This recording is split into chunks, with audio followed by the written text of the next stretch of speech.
கன்னியாகுமரி மாவட்டம் மார்த்தாண்டம் அருகே 10க்கும் மேற்பட்ட வீடுகளில் உள்ள திறந்தவெளி கிணறுகளில் பெட்ரோல் மற்றும் டீசல் கலவை கலந்துள்ளதால் குடிநீர் மாசடைந்துள்ளதாக குற்றச்சாட்டு எழுந்துள்ளது. இதுகுறித்து அப்பகுதி மக்களுடன் நமது செய்தியாளர் அருள்குமார் நடத்திய கலந்துரையாடலை தற்பொழுது பார்க்கலாம். கன்னியாகுமரி மாவட்டத்தில் இரண்டாவது பெரிய வர்த்தக நகரமான மார்த்தாண்டம் அருகே கீழ்ப்பம்பம் பகுதியில் 10க்கும் மேற்பட்ட வீடுகளில் உள்ள கிணறுகளில் பெட்ரோல் கலவை கலந்திருக்கிறது. இது எப்படி நடந்திருக்கிறது என்பது தெரியவில்லை. தற்போது நாம் கீழ்ப்பம்பம் பகுதியில் ஒருவரது வீட்டின் கிணற்றில் தான் நின்று கொண்டிருக்கிறோம்.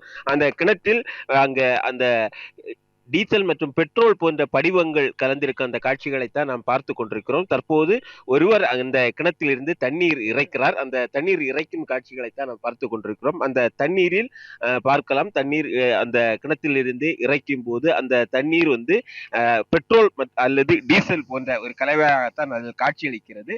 அந்த தண்ணீர் சுத்தமான தண்ணீராக இருந்தது தற்போது இந்த நிலைக்கு மாறி இருக்கும் ஒரு சூழல் ஏற்பட்டிருக்கிறது. அது மட்டுமல்லாமல் இந்த தண்ணீரை ஊற்றும் போது அந்த தண்ணீரில் இருந்து தீ பற்றும் அந்த காட்சிகளையும் நாம் பார்க்கலாம். தற்போது அந்த தண்ணீரை நிலத்தில் வீத்தியும் அந்த காட்சிகளை பார்த்தோம். அந்த நிலத்தில் வீத்திய அந்த தண்ணீரில் அங்கு இருக்கும் ஒருவர் நெருப்பை வைக்கும் போது அந்த நெருப்பு பற்றி எரியும் காட்சிகளையும் நேரில் பார்க்கலாம். இந்த தண்ணீரில் கலந்திருப்பது டீசலா அல்லது பெட்ரோலா என்ற ஒரு சந்தேகம் ஏற்பட்டிருக்கிறது. இது போன்றுதான் இந்த பகுதியில் உள்ள 10க்கும் மேற்பட்ட வீடுகளில் அந்த பெட்ரோலானது கலந்திருக்கிறது. இது குறித்து அந்த பகுதியை சார்ந்தவரிடம் கேட்கலாம். சார் வணக்கம் சார், இது எப்படி இந்த சூழ்நிலை ஏற்பட்டிருக்கு, இதற்கு காரணம் என்ன சார்? வடிகால் ஓடைகளிலோ இருந்து ஆயிலோ இந்த மாதிரி ஏதாவது கலந்திருக்கலாம் என்று நினைத்தோம்.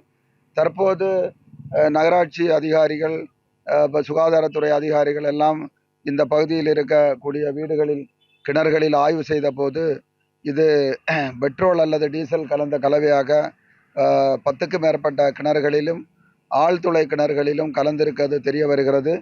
உடனடியாக சுகாதாரத்துறையும் மாசு கட்டுப்பாட்டுத்துறையும் இந்தியன் ஆயில் கார்ப்பரேஷன் இவர்கள் உடனடியாக இந்த இடத்தை பார்வையிட்டு இங்கு என்ன நடந்திருக்கிறது, இந்த பகுதிகளில் இருக்கக்கூடிய பெட்ரோல் பங்குகள் மற்றும் கார்ப்பரேஷனுக்கான பஸ் டெப்போக்களில் உள்ள பெட்ரோல் பம்புகள் இவைகளையெல்லாம் ஆய்வு செய்ய வேண்டும். எங்கிருந்து இவ்வாறு பெட்ரோல் கலவை கலந்து ஆழ்துளை கிணறுகள் உள்ள ஊர்களில் ஊற்று வாயிலாக இந்த கிணறுகளில் வெளிப்படுகிறது என்பதையும் உடனடியாக கண்டுபிடிக்க வேண்டும். இதனால் பொதுமக்கள் மிக சுகாதார சீர்கேடு மற்றும் அவர்கள் குடிநீருக்கு திண்டாடக்கூடிய ஒரு அவல நிலை உருவாகி இருக்கிறது. ஆகையால் உடனடியாக இதற்கு தகுந்த தீர்வு கிடைக்க வேண்டும் என்று விரும்புகிறோம். இந்த பகுதிகளில் உள்ள கிணறுகளில் இது போன்ற தண்ணீரில் பெட்ரோல் அல்லது டீசல் கலந்திருக்கும் காரணத்தால் இந்த பகுதியில் இருக்கும் மார்த்தாண்டத்தை பொறுத்த அளவில் பெரிய ஒரு வர்த்தக நகரமாகும். இங்கு 10க்கும் மேற்பட்ட பெட்ரோல் பங்குகள் இருக்கின்றன. அரசு போக்குவரத்து பணிமனைகளிலும் இங்கு பெட்ரோல் பங்குகள் இருக்கின்றன.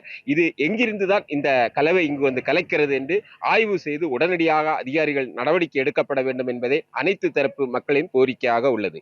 தமிழ் ஜனம் செய்திகளுக்காக ஒளிப்பதிவாளர் நிதியனுடன் கன்னியாகுமரி மாவட்டத்திலிருந்து அருள்குமார்.